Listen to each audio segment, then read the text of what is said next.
I'm here with week 16 in my 2020 Project Life album, and I'm working with the May kits from Kitaholic Kits for 2021. You can see I've got some really beautiful papers here. These are from Heidi Swap, and we got a bunch from this collection in our kits this month. And I love the watercolor effect on a lot of them. They're quite sort of artistic, and there's that beautiful kind of combination of pinks and navies, which I love, but there's also some mustard in there. It's just lovely. I love this kit like a lot. So I've chosen some papers that I really like, and I've cut them down to the right size to fit into my pockets, and I'm just trying to match them with the photos. So you can see there's that one of Artie taking notes there on a walk, and there's a bunch of grass in the background. So I thought I'd put that yellowy one with some green next to it because they complement each other quite well. I want to mix up the different papers so that I've got some that have more loose watercolor effects on them and some that have got the more structured stripes, and I want those sort of spread out a little bit across the page. To go along with them and just allow those coloured papers to kind of stand out, I'm just grabbing a plain cardstock from my scrap bin, and it's just like a grey colour because I don't want too much colour on the page so that it gets too busy. Like I want the ones that I'm using to really be sort of standing out, I guess. So I have this edge punch here, which it looks like it makes the top of your page look like it's been torn out of a notebook. And what I'm doing is I'm grabbing some plain white cardstock and I am punching the tops of those. And that's what I'm going to do my journaling on, and then set it on top of those grey, plain grey pieces. We've got these stickers in our kit, which is lovely. And obviously they complement the papers beautifully. So I'm grabbing a couple of bits and pieces from that to stick onto my page as well. You can see I'm making a flip up here. I've got two 4x6 photos that both are from the same, I guess, event, although I don't really know if it counts as an event. This was during lockdown last year, and our best friend was having her birthday in lockdown, and so we got her boyfriend to bring her out into the street, and we sat in our cars and sang happy birthday at her from a social distance. I'm sure quite a few people had like birthday experiences like that in 2020. And yeah, so I've got a photo like through the car window where you can see Artie and you can see her standing in the street, and it's sort of framed so you can see what's happening. And then this is a photo of Katie, who was also there with balloons coming out of her car. And I'm just, so I don't have to have two 4x6 black and white photos next to each other, and just to keep this story contained, I'm creating a flip up so that they only take up one pocket. So where it flips up, I'm giving myself some space to do some embellishing and also just write a little bit of journaling, and that's what I'm doing here. I've got one of the papers from the kit that's got like two different colours on it, and I think it's really pretty, so I cut it so that they were unevenly spaced, and I've got a bit more pink than green on there, and I like that. The doilies also came in the kit, and they have been fabulous. I'm going to use those a bit in various projects this month. You'll see them turning up because I love a doily, and so I wanted to make sure I was using those. And it's a nice thing to kind of layer underneath like a label or an embellishment cluster like I've done here. Now that I've got the doilies out, I'm sort of deciding where else I want to put them on the page. I definitely like to use them in multiple places if I do use them on a Project Life spread. I think it's one of those kind of textured details that's good to repeat. And as you can see here, I'm sort of using them to frame the entire layout a little bit, which I think is a nice effect. The one that's on the flip up, you won't see when it's closed, so you'll just see these two. So I'm actually going to put a couple more little doily spots on the page as we go along, and you'll see that happening. But this is a 4x6 photo, not 4x6, 6x8, which I will trim down. I've actually got two 6x8s this week. I'll often use one, but I rarely use two on one spread, but that's how it worked this time. And yeah, you can see that picture of the playground, and it's all been roped off, and there's a message from the council on there saying that all of the playgrounds in the area have been closed down because of COVID, temporarily closed. So that seemed like a pretty, significant thing to kind of put in the album for this particular time. So that I've got the the sun setting, and I took the photo sort of through the ropes, which kind of is a little bit from like a child's eye perspective, which I thought kind of worked quite well for that story. I'm sort of imagining what it must be like for a kid to kind of rock up to your playground and see it all roped off. Like, it was a time.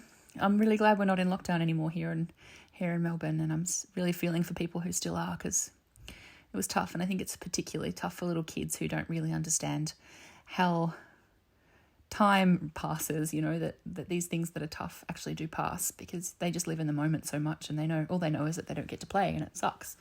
Oh, that's a bit of a downer. But anyway, that photo really made me think, and I think that when I look back on this album in the future and look at this time, which was such a sort of significant time in all of our lives, that picture really speaks to that, I guess, is the point that I'm trying to make here.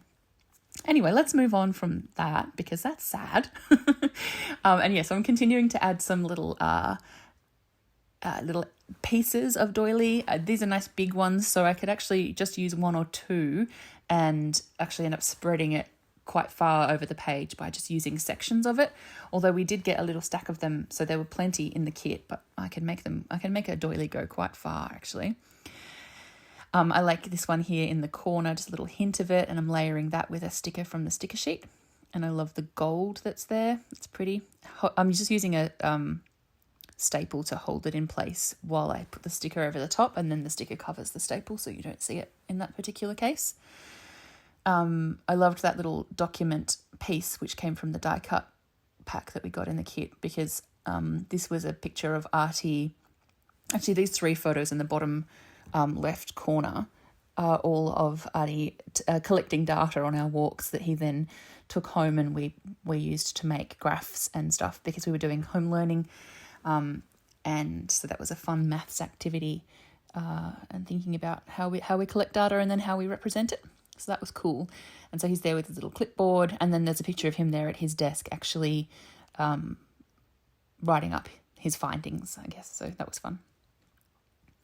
There's a sticker on the sticker sheet that said together, and this is about, like I said, that story about Josie's birthday before. So I thought I would make the title for that one Together Apart, because that's, I don't know, seemed like an appropriate kind of sentiment or title for that little story. So I'm going to do that in a second.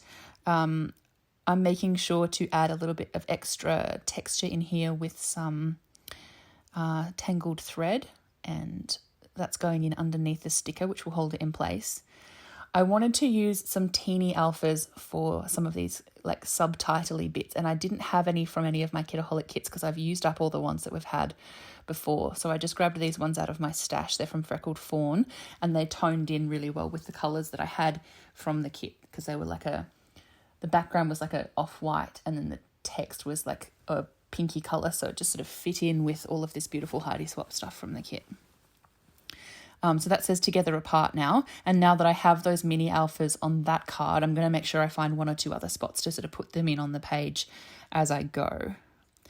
I wanted to make a little cluster down the bottom here, and one of the die cut pieces said Breathe, which seemed like a good title for this particular moment, like just sort of breathing through the feelings, I guess. And also just, this was a picture that we took out on our walks, and at this particular time we were only allowed to go out of our homes for 1 hour of exercise per day, with like quite strict restrictions around where we could go, like how far we could go from our home, and making sure we didn't see anybody else or get too close to anyone and all that kind of stuff.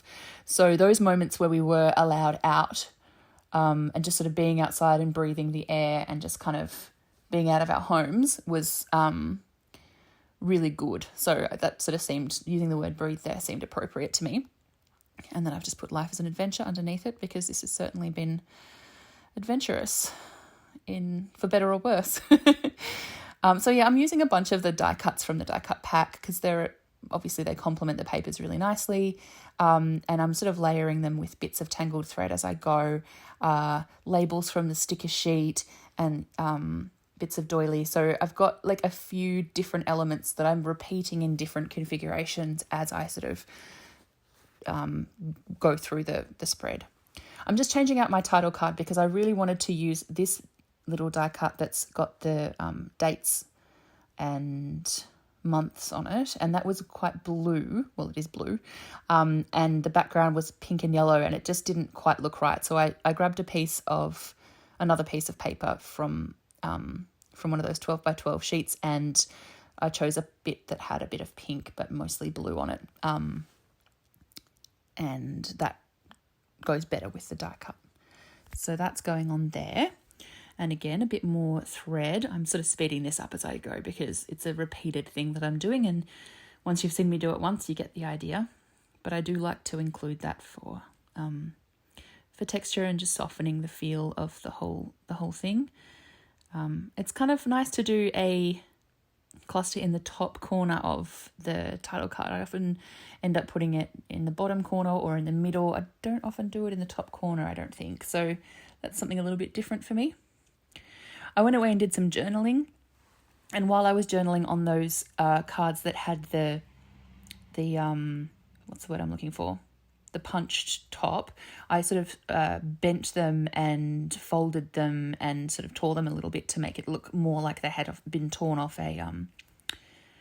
like a sheet of paper, like a notepad. So I like that. And again, that sort of adds to the textured feel. I'm going through and adding more little embellishments from the sticker sheet, just adding things as I feel they are needed.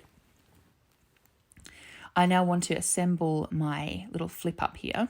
I need to make sure that that bottom edge doesn't have anything hanging off it, because that's where it's going to fold. I'm going to this is something I do quite a lot. So if you have seen my videos before, chances are you've come across me doing this already. But if you haven't, I'll just talk you through it quickly. I'm going to get a piece of vellum because this is the least visible. You can do this with washi tape. You can do it with anything that folds, really, any kind of paper. But I like using vellum because it sort of blends in and you don't really see it. So I'm basically going to stick it to the back here, and then I'm going to fold it. I'm going to put the piece that's going on top face down on top, and then I'm going to fold over the edge. And that means that it leaves enough room for it to be opened out and then closed again without the edges being too close and accidentally kind of folding themselves, if that makes sense. So you actually kind of need a couple of millimeters, not even, maybe 1 or 2 millimeters. I'll just show you here, between the two, so that when it closes, there's room. That came out really bumbly. I really hope that made sense. And hopefully looking at it will help too. You can sort of see that there's that little gap, and that just allows it to open and close without damaging the paper or getting stuck or whatever. And it allows it to lie nice and flat. Oh boy, I'm struggling with the English language today, you guys. So now I'm going to stick the front photo on here, and I'm just doing that now like that. Perfect. And I'll just trim off any edges that don't look quite right. I'm frustrated with myself because even though I folded it down with my fingers to try and keep it out of the way, I did accidentally snip through the loops of thread that I had there. So they're no longer loops, they're just like little little bits of thread, little strands. But I'm just going to let that go because it's not the end of the world. But I don't know how it happened, because I did sort of fold it down with my finger to keep it out of the way while I trimmed the edge of the paper, but it still got cut. So that's how it goes sometimes. I'm going to put a little index tab on here just to make it clear that you can lift and open it. And I just like the additional sort of element that adds to the little flip up. I think it's fun. And I'm writing birthday in lockdown. I tried to use some of the little mini stickers, little alphas, to write Josie's birthday on a piece of paper to slip into that little tab, but it got too chunky and then it wouldn't fit. So I just got a piece of paper and wrote on it just in my handwriting, and that was fine. I'm trimming down a little bit of tissue paper, and this is one of my favorite supplies to use. I use it on so many things. And I just wanted to add another little layer between that grey plain cardstock and my journaling for some more texture and just to lift it a little bit. And I want it to be a bit torn and uneven so you can really see the layers. So I'm just adding those in behind where my journaling is. And That's just going to make it feel a little bit more finished to me. I'm just going to staple those. I like the look of staples sometimes, not always, but in a situation like this, I think it looks quite cute, just stapling those layers together. So I'm getting close to being done. I just need to add my final touches at this point. So I'm looking through the die cuts again and seeing if there's any that I want to sort of scatter around the place. I think this one looks really nice on that pink and blue paper. I love the rainbow, and I like the way that it goes with those photos of Artie, because he is every nice word I can think of, and then a whole bunch of other nice words too. So that's good. Because I've got that rainbow on there, I want to add another one. I sort of wanted to add 3, but I couldn't really find a spot for a third one, so I'm just letting that need for 3s go. But I like the way that that bluey greeny one looks on that yellowy bluey greeny paper. And I've just put some of those alpha stickers there saying lockdown. We got these enamel dots in our kit, and they're so pretty. Obviously, they tone in perfectly with the papers and the embellishments, so I'm scattering a few of those around. I am using these in pretty much all of my projects this month, so you'll see them pop up again. I just love them. They're just gorgeous. With the navy and the pink and then that really pale sort of blue, they're just so nice. So yeah, scattering them around the place to sort of fill in any little sections that need it. I think they really fill out a little cluster so nicely. So I'm putting those around where the doilies are and where I have embellishment clusters. So that's fun. And just making sure I have enough, not too many, not too few, just the right amount. And I think that's it. Yep, that's the layout. I really love this one. I hope you like it too. Please make sure you like and subscribe if you're so inclined, and make sure you check out Kitaholic Kits as well, especially if you are from Australia or in the Southern Hemisphere, because it's an Australian-run company and they are great. And yeah, I'll see you again really soon. Bye!